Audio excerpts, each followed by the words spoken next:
He was kicked out at 17 long before anyone thought the winter would turn deadly, and the small metal hut he built inside a collapsing barn, something everyone laughed at, became the only place that didn't freeze when the blizzard finally arrived. When Caleb Morin was told to leave, winter still felt manageable, not kind, but manageable in the way people underestimate until it's too late. The nights were cold enough to sting, cold enough to remind you to zip your jacket all the way up, but not yet cold enough to scare anyone. That was part of the problem. When the door closed behind him, there was no blizzard howling, no whiteout swallowing the road. Just a quiet evening, a thin layer of frost on the ground, and the unspoken belief that he would figure something out. Caleb was 17, though he didn't look it. He was narrow, short, still carrying the unfinished shape of someone who hadn't grown into himself yet. His voice hadn't fully settled, and his face still had that uncertain softness people associate with boys who are expected to toughen up faster than they re-able. That made it easier for adults to dismiss him, easier to believe that sending him away wasn't dangerous, just uncomfortable. He left with what he could carry: an old backpack, a rolled blanket, a few tools he'd collected quietly over time. No plan that involved people. He'd learned early that plans involving people collapsed faster than anything built out of wood. He walked until the houses thinned out and the road stopped pretending it led somewhere useful. That's when he saw the barn. It wasn't the kind of structure anyone would choose on purpose. The roof sagged slightly, warped by years of snow loads and neglect. Gaps showed through the wooden siding, where boards had shrunk and pulled away from each other. Wind slipped through it freely, carrying the smell of dry rot and old hay. It looked abandoned in the way people trust, abandoned enough that no one bothers to check. Most would have ruled it out immediately. Caleb didn't. He stepped inside and stood still, letting his eyes adjust. The barn was colder than the air outside, which should have been a warning. Wind moved freely through the interior, swirling dust and loose straw in slow, restless patterns. This place wouldn't keep anyone warm. That much was obvious. But Caleb wasn't looking for warmth yet. He was looking for space, not living space, not comfort, just room to build something that didn't need permission to exist. He noticed how the barn blocked the wind from certain directions, how the worst gusts hit the outer walls and lost some of their force before reaching the center. He noticed the height of the roof, the way hot air would vanish upward if you tried to heat the entire structure. He noticed everything that made the barn useless as a home, and quietly useful as something else. People passing by saw only a dumb choice. A few said it out loud. "You'll freeze in there." Barns don't hold heat. That place is worse than sleeping outside. Caleb nodded and didn't argue. Arguing wasted energy. Explaining invited interference. What no one asked was what he planned to build there, because Caleb didn't intend to live in the barn. He intended to live inside something he could control. The idea had been forming long before he ever stepped through the barn doors. He'd seen curved metal sheds years earlier, old Quonset huts left behind on farms, half rusted, half forgotten. What stayed with him wasn't how they looked, but how they behaved. Snow slid off their sides instead of piling up. Wind wrapped around them instead of punching straight through. Inside, even without heat, the air felt different. Less aggressive, less wasteful. A shape that didn't fight the weather. A shape that let it pass. Caleb marked out a footprint near the center of the barn, small enough that most people would laugh at it. Smaller than a bedroom, smaller than what anyone would consider reasonable. He measured twice, then measured again. Every inch mattered. Space cost heat, height cost fuel, corners trapped cold. What he was building wouldn't look like a house. It would look like a mistake. And that was fine, because winter hadn't shown its teeth yet. Not really. The forecasts still sounded routine, the kind people ignore because they always have, the kind that only becomes serious in hindsight. As Caleb began assembling the curved metal ribs that would form the shell of his tiny hut, the barn creaked around him in the wind. People driving past shook their heads. Some laughed. Some didn't notice at all. No one imagined that years later, when the coldest blizzard in memory finally arrived, the barn wouldn't be the thing keeping him alive. It would only be there to hide what actually mattered. And at 17, with nowhere else to go, Caleb Moran kept working, quietly building something that looked too small, too strange, and far too simple to survive what was coming. Caleb didn't rush. That alone confused people. Most assumed he was panicking, throwing something together before the cold got worse. Instead, he worked slowly, carefully, like someone who knew exactly how much time he had and how little of it he could afford to waste. Winter still felt distant to everyone else. To Caleb, it felt inevitable. The hut took shape from the inside out. Curved metal ribs formed a half-cylinder no taller than he could stand in comfortably. The shape looked wrong to anyone used to straight walls and sharp corners. From a distance, it resembled a storage tunnel or a piece of farm equipment abandoned mid-assembly. Inside the barn, it looked even more absurd, this small, shiny structure sitting beneath a roof big enough to swallow it whole. People asked why he didn't just insulate the barn. Caleb never answered directly. Insulating the barn would have meant heating a space too large to control. A ceiling too high, walls too leaky. It would have burned fuel endlessly and still failed when the wind arrived in earnest. The barn was a shell, nothing more, a place to break the weather down before it reached what mattered. The hut was what mattered. He anchored it low, keeping the base tight to the ground. No raised platform, no wasted volume beneath the floor. Cold air sank, heat rose. He wasn't going to give either of them room to move where they shouldn't. He sealed the seams carefully, layering insulation where it counted and ignoring places that didn't. From the outside, it still looked flimsy. From the inside, it felt contained. That difference went unnoticed. A man from a nearby farm stopped one afternoon and stared for a long time before finally speaking. "You planning to live in that?" Caleb nodded. The man laughed, not cruelly, just confidently. "You'll freeze. Metal's worse than wood." Caleb let him think that. Metal was honest. It didn't pretend to hold heat the way wood did. It reflected it. It behaved predictably. Paired with insulation and a small enough volume, it became something else entirely. But explaining that wouldn't have changed anything. Mockery didn't either. Word spread anyway.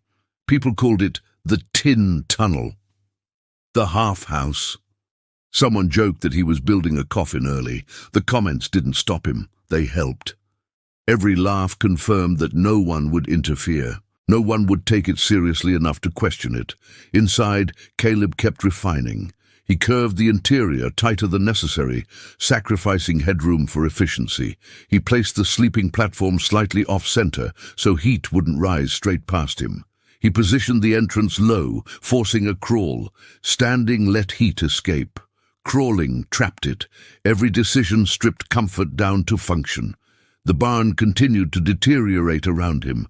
Boards rattled in the wind. Snow found its way inside in thin, drifting lines. People saw that and assumed the whole plan was doomed. What they didn't see was that the barn wasn't meant to be sealed. It was meant to take the hit. By the time the hut was finished, winter still hadn't become newsworthy. Nights dropped below freezing. Frost coated the fields. Pipes complained but didn't burst. People relaxed. They always did before the worst winters. Caleb lit his small heater for the first time one evening and sat quietly, watching how the air moved. The temperature inside the hut climbed faster than it had any right to. The curved walls returned warmth inward instead of letting it disappear. There were no corners for cold to collect, no wasted height. Outside the hut, inside the barn, it was still bitter. Inside the hut, it wasn't. Caleb shut the heater down and waited, listening as the warmth lingered longer than expected. He didn't smile. He didn't celebrate. He adjusted one seam, added insulation to another, and wrote nothing down. The thing everyone laughed at was finished. Not impressive, not comfortable, not something anyone else would want. Just a small metal space inside a bigger, colder one, quietly ready for a winter no one was taking seriously yet. And when the forecasts finally changed tone and the word blizzard stopped sounding routine, Caleb didn't panic. He'd already built The warning came late, and it came softly. At first, it was just another forecast buried between routine updates, cold front moving in, strong winds expected, heavy snow possible. Nothing people hadn't heard before. Farmers shrugged, towns kept running. The kind of storm that only sounds dangerous once it's already happened. Caleb noticed the language change before anyone else did. The word possible disappeared. Wind speeds crept higher. Temperatures in the forecast stopped rebounding during the day. Nights stacked on nights without relief. When the radio finally used the phrase once in a generation, it still didn't feel urgent. Not yet. By the time urgency arrived, it was already too late to prepare. The first real sign wasn't snow, it was wind. It came in long, sustained waves that didn't pause to catch their breath. Gusts hit the barn broadside, shaking loose boards and forcing air through every crack. The barn responded the way it always had, complaining loudly, flexing, leaking cold from every direction. Inside the hut, the sound changed. The curved metal didn't rattle the way flat surfaces did. Wind slid across it instead of slamming into it. What reached the interior arrived muted, softened, almost distant. Caleb sat still and listened, not to the storm, but to the space he'd built inside it. He turned the heater on and waited. Snow followed quickly, driven sideways at first, then down hard enough to erase depth and distance. Drifts piled unevenly against the barn walls, sealing some gaps while opening others. Rooflines vanished under white weight. Roads disappeared without ceremony. Power failed in sections across the county. At first, furnaces held. Then they ran constantly. Then fuel ran low. The cold pressed in faster than anyone expected. Houses built tall and wide lost heat faster than they could replace it. Wind found its way through window frames, outlets, attic spaces people forgot existed. Caleb felt the temperature drop in the barn sharply. Inside the hut, it barely registered. He didn't raise the heat. He didn't need to. The volume was too small to waste it. Warmth filled the space evenly, reflecting back from the curved walls instead of pooling uselessly near the ceiling. The difference was stark. Outside the barn, the blizzard turned violent. Snow buried fences. Shed roofs failed under drifting loads. The sound of collapse traveled strangely through the storm, dull, final, easy to miss. In town, people retreated into single rooms, closing doors on spaces they could no longer afford to heat. Some burned through fuel in hours what they'd planned to stretch across days. The barn shook again, harder this time. Caleb stood, steadying himself with one hand on the hut's interior wall. The barn wasn't safe. He'd known that from the start. It wasn't built to withstand this kind of wind. Boards flexed, nails groaned. The structure shifted just enough to remind him that it could fail at any moment. The hut didn't move. That was the point. The barn was sacrifice, a buffer. A thing meant to break before the cold reached what mattered. Caleb listened as the wind tore at the outer shell, stripping away the illusion of protection everyone else relied on. Inside the hut, the temperature stayed stable. Not hot, not luxurious, just controlled. As the blizzard peaked, the barn lost part of its roof. Snow poured in, swirling violently through the interior. The open space became chaos. Ice, wind, and white noise colliding all at once. Inside the tiny metal hut, there was only a low hum. Caleb sat on the sleeping platform and watched condensation form and fade on the curved walls. He checked the thermometer once, then stopped. Numbers weren't important anymore. What mattered was that the space held. The storm raged for hours, then for days. People later argued about how long it lasted because time behaves differently when survival is uncertain. What everyone agreed on was this: things that were supposed to work didn't, and the thing that looked like a joke, the tiny metal hut inside a collapsing barn, kept doing exactly what it was built to do. While the blizzard emptied houses of heat and confidence, Caleb remained where he was, protected by layers no one else had thought to build. By the second night, the blizzard stopped feeling like weather and started feeling like pressure, constant, grinding, inescapable. Wind no longer arrived in gusts. It stayed.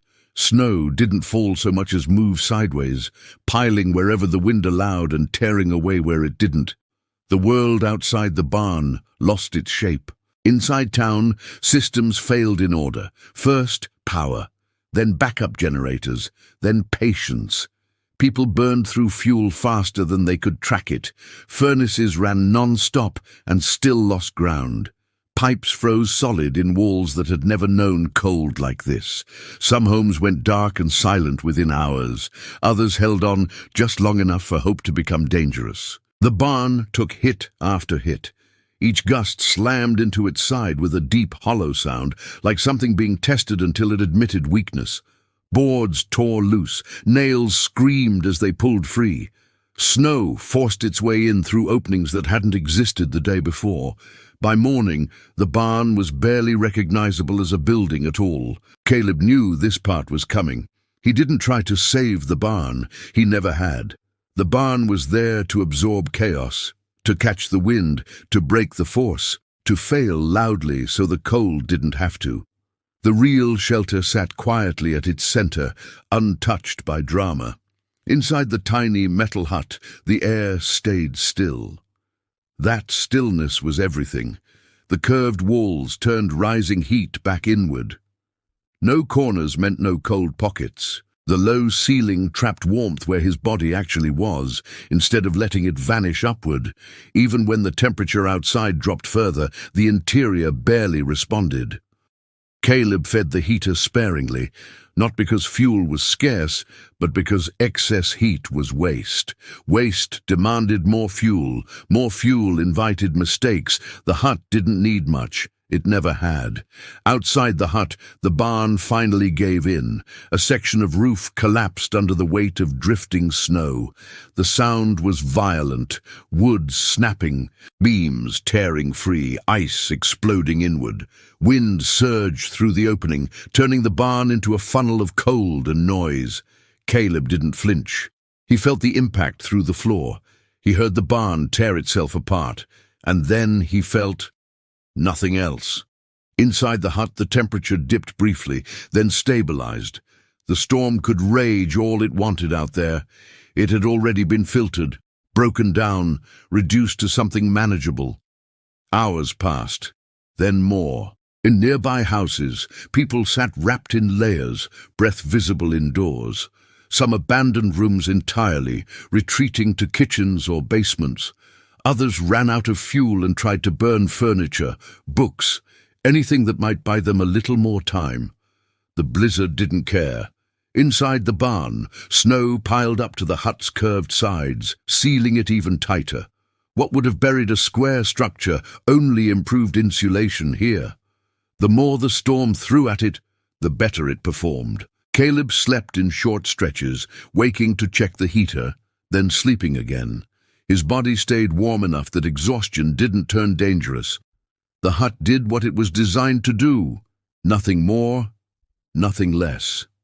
When the wind finally began to weaken, it wasn't dramatic. It simply stopped trying so hard.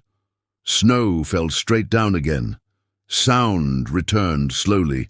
The world creaked and settled, as if testing whether it was safe to move. Caleb waited.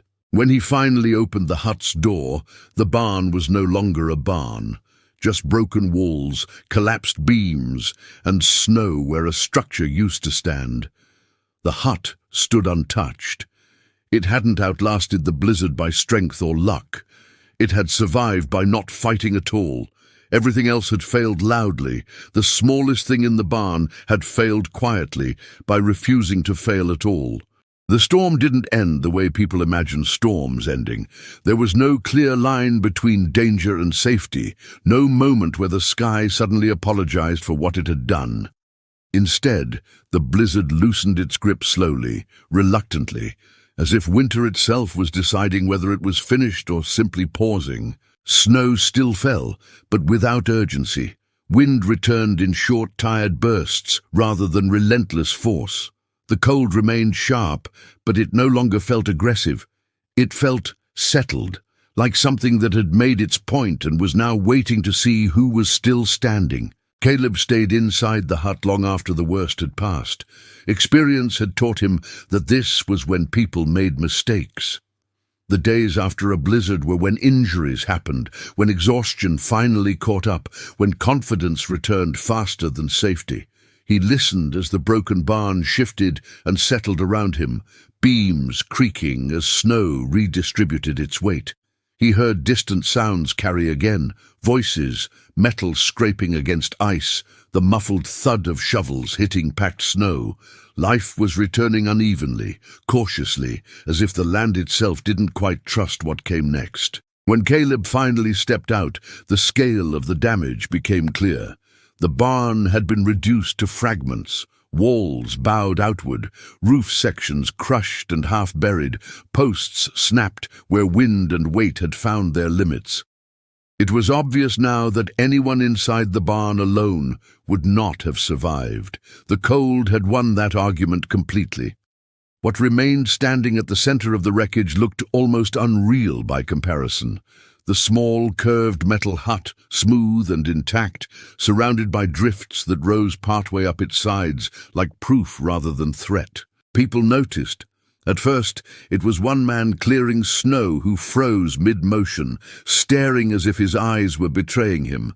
Then another joined him, then more.